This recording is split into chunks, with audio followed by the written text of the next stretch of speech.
This podcast is sponsored by the book Positive Humanism, a Primer by Bo Bennett, PhD. Discover the intersection of science and humanistic values to enhance personal and societal well-being. Get your copy today at positivehumanism.com. Positive Humanism, Storytelling, Crafting Stories for Personal Flourishing. Discover how positive humanism storytelling techniques inspire growth, empathy, and personal flourishing through a secular humanistic lens. How positive humanism shapes the art of storytelling. Hey, I want to share something pretty cool I've been thinking about lately, the way stories can be told not just to entertain, but to lift people up and inspire genuine hope and personal growth. This isn't about syrupy feel-good nonsense, but about something called positive humanism, which blends a secular worldview with humanistic values to help people flourish through storytelling. You know how powerful stories are, right?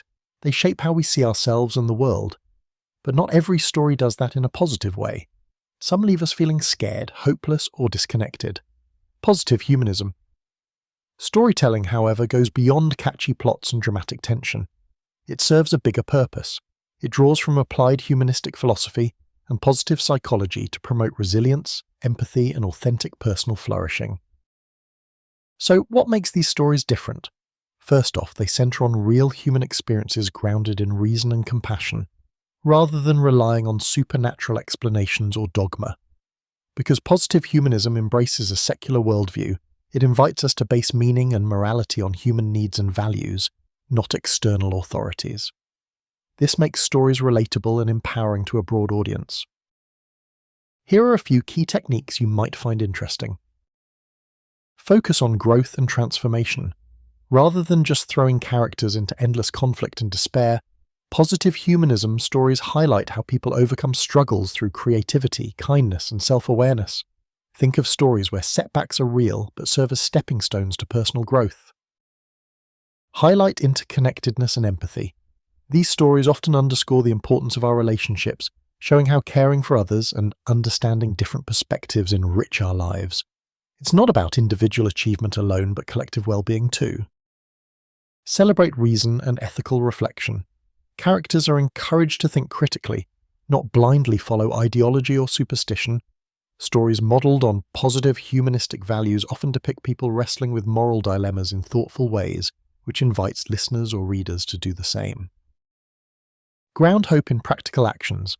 Optimism isn't based on wishful thinking, but on real strategies and efforts that individuals can take to improve their lives and communities. That gives the story weight and direction rather than empty platitudes. Now, why does all of this matter?